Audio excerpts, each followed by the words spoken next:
କିନ୍ତୁ ବିଜେଡ଼ିର ଏଇ ଯେଉଁ ଆଜିର କାର୍ଯ୍ୟକ୍ରମଟା ଗୋଟେ ଅତ୍ୟନ୍ତ ହାସ୍ୟାସ୍ପଦ ଆଉ ଦୁର୍ଭାଗ୍ୟଜନକ ଦୁଇଟା କଥା। ଆଜି ବିଧାନସଭାରେ ଆଡଜର୍ନମେଣ୍ଟ ମୋସନରେ ଏଇ ଚାଷୀମାନଙ୍କ ସମ୍ପର୍କରେ ଆଜି ବିତର୍କ ହେଇଥିଲା ଏବଂ ଏଥିରେ ବିତର୍କରେ ଆମେ ତାଙ୍କୁ ଦେଖେଇଲୁ ଯେ NCRB ରିପୋର୍ଟ ଯେଉଁ ଅଛି ନ୍ୟାସନାଲ କ୍ରାଇମ୍ ରେକର୍ଡ ବ୍ୟୁରୋ ଏଥିରେ ଦେଖାହେଇଛି ଯେ ଗତ ଲାଷ୍ଟ ଡିକେଡରେ 10 ବର୍ଷ ଭିତରେ 1895 ଜଣ ଚାଷୀ ଆତ୍ମହତ୍ୟା କରିଛନ୍ତି ଏଇ ଧାନ ବିକି ନ ପାରି।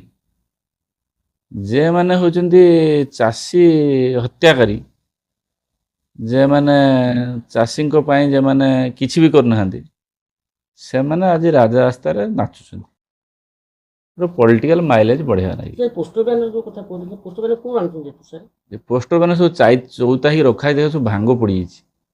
ସେଗୁଡ଼ା ସବୁ ଗାଁ ଗଣ୍ଡାରେ ମାରୁଥିଲେ, ତ ଗାଁ ଲୋକ ତ ଘଉଡ଼ୁଛନ୍ତି, ଦାୟିତ୍ୱ ଦେଉନାହାନ୍ତି, ତାକୁ ଆଣିଛନ୍ତି ବିଧାନସଭାରେ ଦେଖେଇବେ। ମାନେ ବିଜେଡି ଲୋକଙ୍କୁ ଗାଁ ଗଣ୍ଡାରେ ପୋଷ୍ଟର ମାରିବାକୁ ଲୋକ କିଏ ଦେବେ କି ଏଠି? ଆପଣ ଦେଖିଲେ ପରା ନୂଆପଡ଼ାରେ, ଆପଣ ନୂଆପଡ଼ାରେ ଏମାନେ କହିଲେ ଯେ ଆମର ମୁଖ୍ୟମନ୍ତ୍ରୀ ଗଲେ ହାତ ହଲେଇଲେ ଆମେ ଜିତିଯିବୁ। 80,000 ଉର୍ଦ୍ଧ୍ୱ ଭୋଟର ହାରିଲେ। ଏଇଟା ବୋଧେ ମୁଁ ଭାବୁଛୁ ଏଇଟା ରେକର୍ଡ ହେଇକି ରହିବ, ଏଇଟା ଏଇ ଯେଉଁ ଗିନିସ୍ ବୁକ୍ ଅଫ୍ ରେକର୍ଡକୁ ଯିବ ଏ ରେକର୍ଡ। ଶିକ୍ଷା ପାଇଲେନି ତ ଶିକ୍ଷା କେମିତି ପାଇବେ? ଯିଏ ଚେଇଁକି ଶୋଇବ ତାକୁ କେମିତି ହେବେ? ବର୍ତ୍ତମାନ ଯେତେବେଳେ ବୁଡ଼ି ଯାଉଛି ଡଙ୍ଗା, ସେତେବେଳେ ତ କିଛି ତ ଗୋଟେ କରିବେ। କିଛି କରିବା ଭିତରେ ଯେଟା କରିବେ ସେଇଟା ତାଙ୍କ ପାଇଁ ବୁମେରାଙ୍ଗ ହେବ।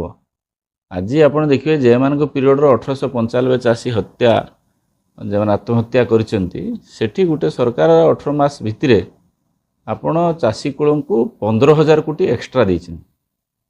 ଅର୍ଥାତ୍ ସେମାନେ ଯେତେବେଳେ ଗଲେ ସେତେବେଳେ 15,300 କୋଟି ଟଙ୍କା ଧାନ କିଣିବା ପାଇଁ ଚାଷୀମାନଙ୍କୁ ଦେଇଥିଲେ। ବର୍ତ୍ତମାନ ଏ ସରକାର ତାକୁ 30,000 କୋଟି ପହଞ୍ଚିଲେ। ତୁମେ 15,000 ଦେଉଥିଲ, ଆମେ 30,000 ଦେଲେ। ତୁମର 15 ଲକ୍ଷ ଚାଷୀ ଥିଲେ, ଆମର 30 ଲକ୍ଷ ଚାଷୀ 20 ଲକ୍ଷ ଚାଷୀ ହେଲେଣି। 5 ଲକ୍ଷ ଚାଷୀ ଆମର ବଢ଼ିଲେ, 15,000 କୋଟି ଟଙ୍କା ଏକ୍ସଟ୍ରା ଦେଲେ, ତାପରେ ତୁମେ ଯାଇକି ରାଜରାସ୍ତାରେ ନାଚିବ।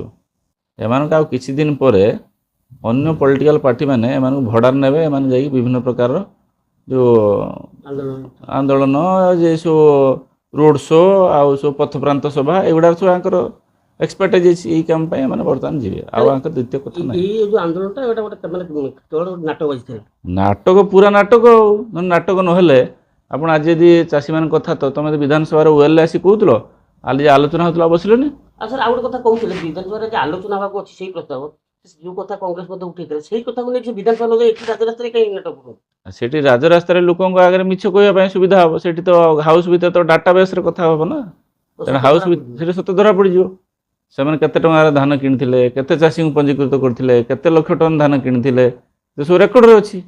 NCRB ରିପୋର୍ଟରେ କେମିତି କହୁଛି ଏମାନଙ୍କ ସମୟରେ କେମିତି ଚାଷୀମାନେ ଆତ୍ମହତ୍ୟା କରୁଥିଲେ, ଧାନ ବିକି ନ ପାରି ଚାଷୀମାନେ ଆତ୍ମହତ୍ୟା କରୁଥିଲେ।